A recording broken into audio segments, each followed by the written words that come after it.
Report. Larry? Thanks, Brandon. Thanks, Charles. And welcome to our EA Halftime Report. I'm Larry Ridley. All you want at the Super Bowl is a highly competitive game, and that's what we have. Both teams have to feel like they're in good shape, and that should lead to a wild finish down the stretch. So let's take a look at some of the highlights from the first half. 4th down, inches to go. He'll take this one off the right edge, and this run goes for a touchdown. Lions trail now by 1. Jaguars lined up at the 28. Thomas has got the catch here, and this goes 28 yards for the score. Jaguars push their lead to 11. Lions with the football late in the half. Gurley's able to get open here, and he'll end up picking up 38 yards on the play. Still a little time left on the clock. Gurley's going to cruise off the right side, and he'll take it in for the touchdown. Now trailing by just 3. And with that, it's time to head back to field level as we're just 1 half away from deciding a Super Bowl champion. Both teams appear ready for the fight ahead, and we resume action here in quarter number 3. That's fielded in the end zone. And no run back here. This will be a touchback, and it comes out to the 25-yard line. Out come the Jaguars now as they'll go on offense first here in this 3rd quarter. They have the lead. Now they'll be looking to extend that lead. And this is where I enjoy talking about one of my favorite subjects, tendency breakers, or counters as I also like to call them. You've done things in a certain way in the first half, and they've had the ability to see what you've done. They're going to make their adjustments. So guess what? You adjust yourself and try and stay ahead of the pace because you are looking for some separation in this ball game. The adjustment to the adjustment. Without a doubt. Show them one thing, hit them with something else. They keep it with Yeldon on first down. Stays on his feet. 5 yards on the carry. Good pickup on first down. Offensive linemen love creating space for their guys carrying the ball, but when that guy also breaks tackles and creates extra yardage, they almost feel like he's one of them, and they really embrace him.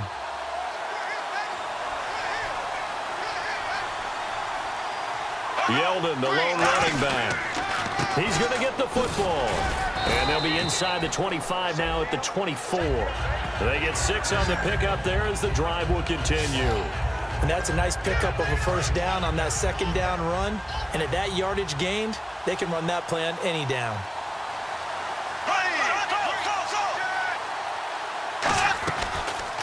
They'll run the option left.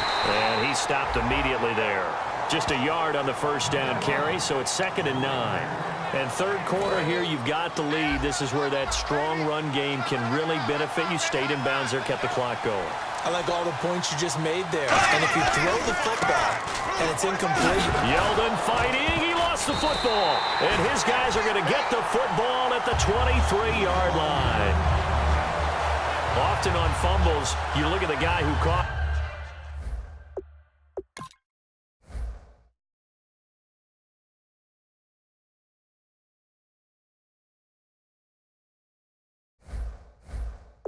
It up and say, geez, what did he do? But, hey, let's tip the cap to the defense here. Not a problem at all, my man. I'm not even going to tip it. I'm going to doff my cap to him. Congratulations. Big-time play. Knocking it free and creating something good for your team. They'll come out throwing here on first down. Oh, a scrap for the football, and he's going to come down with it. That one goes for 24 yards. Really excellent job there, just going up and getting it. Brandon, I'm a defender. I shouldn't be this excited, but what a play by the receiver downfield to elevate and make the catch. And he's going to take this one down inside the 45. A nice run there, 9 yards, and it'll be 2nd down. That was a good run, and it got to the 2nd level. And what I mean by that is that's where the linebackers usually play. First level being the defensive front, last level being the secondary. But the strong safety position end up making the tackle, and oftentimes we call them a hybrid. Combination defensive back, combination linebacker. We saw the linebacker make the stop. Looking to jam the receivers at the line here. Press coverage look defensively. 2nd and 1, and people want to run the football. This is where every back in the league is supposed to do exactly what we just saw there. Pick up the first down. 2 yards on the pickup there. It'll be 2nd and 8.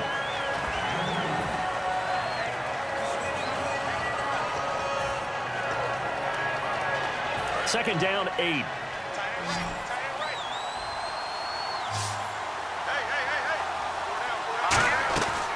Now they'll switch it up here. Jaguar pressure and a Jaguar sack. It'll go as a loss of about 6, and now it brings up third.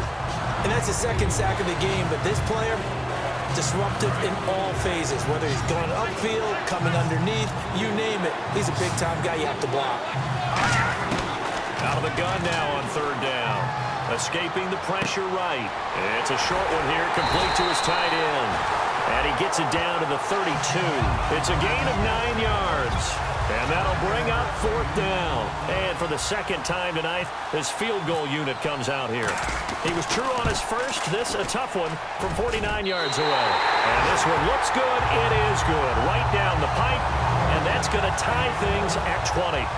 So they come away from this opening drive in the third quarter with only 3, but at least it does draw them back level.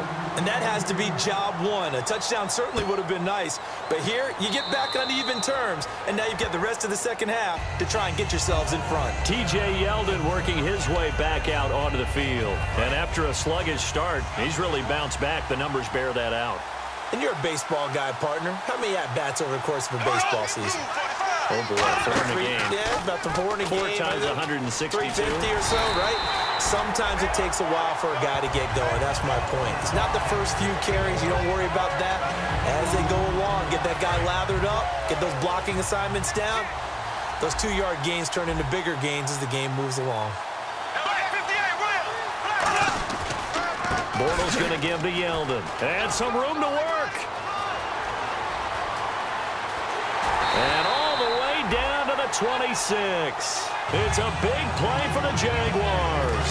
47 yards. They've had a tough time tracking him down all night, and that might have been the best chapter in the Super Bowl book so far. And I don't want to jinx him, but I just saw the engraver walk by with the Super Bowl MVP trophy. Maybe it's in order for him. It's a loss of 4 there, bringing up second down. And on this play, the read for the quarterback was the defensive end, and he was totally focused on the quarterback. He should have given it off inside to the running back. Instead, he kept it and ended up taking a loss on the play. And he loses the football a second time. And his guys are going to get the football at the 28-yard line. The psychology of the game.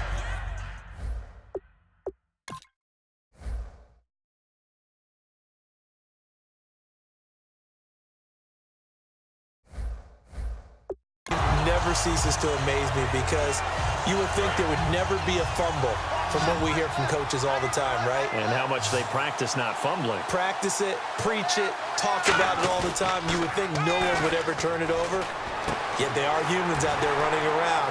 He's got daylight past the 20. Touchdown, Detroit. Their big tight end. His second touchdown on the season. And the Lions have broken our tie as they take the lead. I know guys who design defenses, they try to prepare for everything. But you ignore the guy who plays tight end at your own peril. Yeah, and he's like having another wide receiver out there sometimes, right? Exactly right, because they're such a matchup nightmare, and they're hybrid guys. Are they receivers? Are they big guys that block? How about the one we just saw there? Catch it and go. Run after catch all the way into the end zone. That'll be taken in the end zone. And no run back here. This will be a touchback, and it comes out to the 25-yard line. And out now comes Jacksonville as they get ready to go. And last time the turnover on the fumble, and they were in enemy territory, so that had to be very frustrating. Down on the scoreboard here, can't do it again. You nailed every part of what was frustrating. Down on the scoreboard, had a drive going, and pushed it past the 50-yard line so they felt they were in striking distance. And to come away with nothing, not a good feeling at all, to put it mildly. Now they can't afford to do that again. Yeah, now can they get that bad taste out of their mouth here? Bortles to throw on second down. Over the middle, it's Thomas. And they get him down, but not before he takes it across the 40-yard line. They give him 13 yards there on the play and a fresh set of downs. So here we go, 1st and 10 now. And there's a completion to the tight end. And look at the size of these players nowadays. At that spot, 6'4", 6'5", and up. A lot of guys used to be basketball players, somehow came back to football. And that's really good for the game of football. You get better athleticism, great hand-eye coordination, guys who know how to control their bodies when they run their routes. To me, that's a superior play by the backer because he was allowed to, I think, run free on it and make that play. His defensive linemen, they covered things down for him because offensive guys, the linemen, what they're trying to do, as you know, is block the guy at the point of attack and then climb to the next level and get the linebacker. And you're not allowed to climb. You got a free hitter, and that's what we saw there. And a really nice play resulted for them. This is Yeldon on the dump off. It'll be a gain of 6, and that's going to make it 4th down. Here's Brad Nortman now as he's on to punt for Jacksonville. Partner, I think that completion takes the definition of dink and dunk to a different level, doesn't it? It does, and the defense was right there, kind of played into their hands.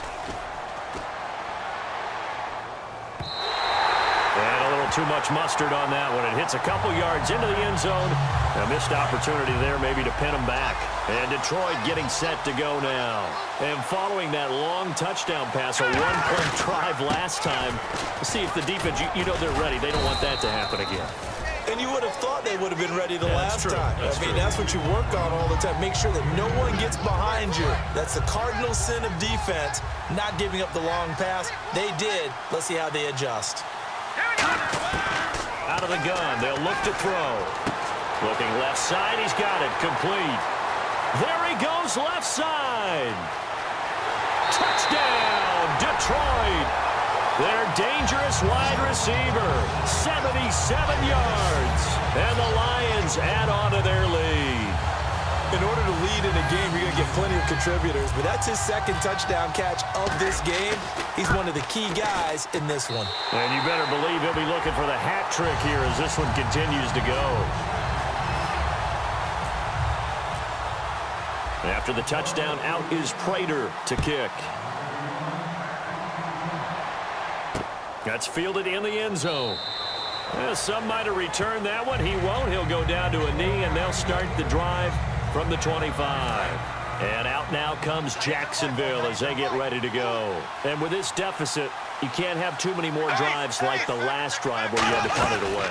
You know what I would tell my offense right here? The punter doesn't exist, guys. He doesn't even exist. He's not a team anymore. I just cut him, all right? So you've got to go out and create some offense for us here and give us some points.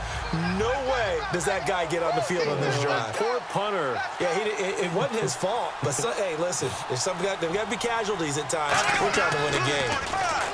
To throw is Bortles. It's a short one here, complete to the tight end. Call it a gain of 3, and that's going to bring up a 3rd down. So still in search of the first down after that last completion. I'm wondering if the same thing went through your mind as mine. When I see a big man like that make a catch, all I keep thinking to myself is, big man with football. Look out, everyone. He may not juke you a whole lot, right? He may not run past you because of his size. You're talking about a guy weighing in the 270 range.